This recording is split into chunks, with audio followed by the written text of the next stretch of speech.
नमस्कार। सोचिए अगर मिडिल ईस्ट में एक नया बहुत बड़ा युद्ध शुरू हो जाए तो एक ऐसा युद्ध जिसमें अमेरिका और इजराइल एक साथ मिलकर ईरान पर हमला कर दें। सुनने में यह आज शायद एक कहानी लगे, पर दुनिया के कुछ बड़े जानकार मानते हैं कि हालात कुछ इसी तरफ जा रहे हैं। तो चलिए आज इसी लड़ाई की आशंका को और इसके पीछे के दाव पेच को एकदम आसान भाषा में समझने की कोशिश करते हैं। तो सवाल ये है कि इतने बड़े झगड़े की कह सकते हैं नींव कैसे पड़ती है। इसकी शुरुआत हम देख सकते हैं 7 अक्टूबर 2023 के हमास हमले से, जिसने पूरे इलाके में माहौल गरमा दिया। अब मान लीजिए कि जून 2025 आते आते इजराइल एक छोटी लड़ाई लड़कर ईरान की हवाई ताकत को कमजोर कर देता है, और बस इसी माहौल का फायदा उठाकर अमेरिका और इजराइल मिलकर एक बड़ा हमला बोल देते हैं। ये वो कहानी है जिसका अंदेशा कई लोग जता रहे हैं। अच्छा, तो अगर ऐसा कोई हमला होता है तो उसका कारण क्या बताया जाएगा? पूरी उम्मीद है कि अमेरिका के राष्ट्रपति अपने भाषण में कहेंगे कि उनका मकसद ईरान में सरकार बदलना है। वो कहेंगे कि हम वहां की हुकूमत को हटाकर सत्ता ईरान के लोगों के हाथों में दे देंगे। ये बातें हमें इराक और अफगानिस्तान की लड़ाइयों की याद दिलाती हैं, जहां ऐसे ही वादे किए गए थे। अब बात करते हैं ईरान की। अगर उस पर हमला होता है तो वो जवाब कैसे देगा? जानकार मानते हैं कि इस बार ईरान का जवाब पहले जैसा नहीं होगा, बल्कि कुछ ऐसा होगा जो पूरे खेल के नियम ही बदल कर रख देगा। यहां पे एक बहुत जरूरी सवाल आता है, ईरान वो सीधा इजराइल पर ही हमला क्यों नहीं करेगा, जैसा वो पहले भी कर चुका है? वो कोई दूसरा रास्ता क्यों अपनाएगा? इसका जवाब एक बहुत ही गहरी चाल में छिपा हुआ है। जरा इस बात को समझिए। अगर ईरान सिर्फ इजराइल पर हमला करे तो क्या होगा? सीधी सी बात है, लड़ाई बस उन दो देशों के बीच ही रहेगी।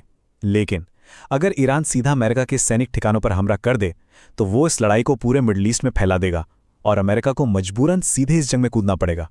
मतलब ये एक छोटी लड़ाई नहीं, बल्कि एक बहुत बड़ी जंग बन जाएगी।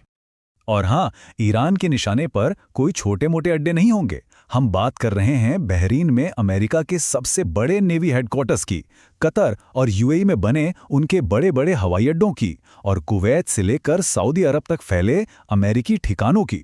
इससे पता चलता है कि ईरान का जवाबी हमला कितना बड़ा और कितना सोचा समझा हो सकता है। अब सवाल ये है कि जब मिडल ईस्ट में इतना कुछ हो रहा हो तो दुनिया की जो दूसरी बड़ी ताकतें हैं, जैसे रूस और चीन, वो क्या करेंगी?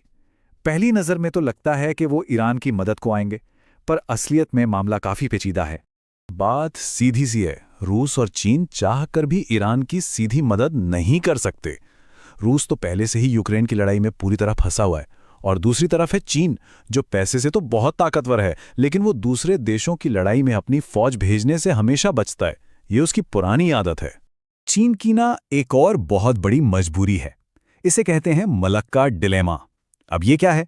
इसे ऐसे समझिए, मान लीजिए चीन की पूरी अर्थव्यवस्था एक गाड़ी है, और उस गाड़ी का सारा तेल और पेट्रोल मिडल ईस्ट से एक पतली सी समुद्री गली से होकर आता है। उस गली का नाम है मलक्का। अब अगर अमेरिका अपनी नौसेना से उस गली का मुंह बंद कर दे तो चीन की गाड़ी वहीं की वहीं रुक जाएगी। बस यही डर चीन को कोई भी बड़ा फौजी कदम उठाने से रोकता है। तो मतलब साफ है, चीन के लिए ईरान कोई दूर दराज का देश नहीं है। अगर ईरान अमेरिका के पाले में चला गया तो मिडिल ईस्ट में चीन का सबसे बड़ा साथी खत्म हो जाएगा, और उसके तेल गैस का रास्ता पूरी तरह से अमेरिका के भरोसे पर आ जाएगा। ये चीन के लिए एक बुरे सपने जैसा है। चलिए अब जरा भारत की बात करते हैं। ऐसा लगता है कि इस लड़ाई के शुरू होने से ठीक पहले भारत ने एक बहुत ही सोचा समझा दांव चलाया है। सोचिए, जिस लड़ाई की हम बात कर रहे हैं उसके शुरू होने से बस 1-2 दिन पहले ही भारत के प्रधानमंत्री इजराइल के दौरे पर जाते हैं। इतने बड़े बवाल से ठीक पहले ये दौरा, क्या ये बस ऐसे ही हो गया या इसके पीछे कोई गहरी सोच है? तो भारत ने ऐसा क्यों किया होगा? देखिए, बात ऐसी है कि भारत ईरान में एक बंदरगाह बना रहा है जिसका नाम है चाबहार। ये बंदरगाह भारत के लिए बहुत ज़रूरी है, क्योंकि इसके ज़रिए वो पाकिस्तान को साइड करके सीधा मध्य एशिया के देशों से जुड़ सकता है। पर अमेरिका ने ईरान पर जो पाबंदियां लगा रखी हैं, उसकी वजह से ये काम रुका हुआ है। अब अगर ईरान में अमेरिका की पसंद की सरकार आ जाए तो ये पाबंदियां हट जाएंगी और भारत का ये रुका हुआ रास्ता खुल जाएगा, जो उसके लिए एक बहुत बड़ी जीत होगी। तो आखिर में सवाल आता है कि इस पूरे खेल का असली मकसद क्या है? क्या ये लड़ाई सिर्फ ईरान को लेकर है? नहीं, बिल्कुल नहीं। ईरान तो इस बड़ी शतरंज की बिसात पर बस एक मोहरा है। असली खेल तो कुछ और ही है।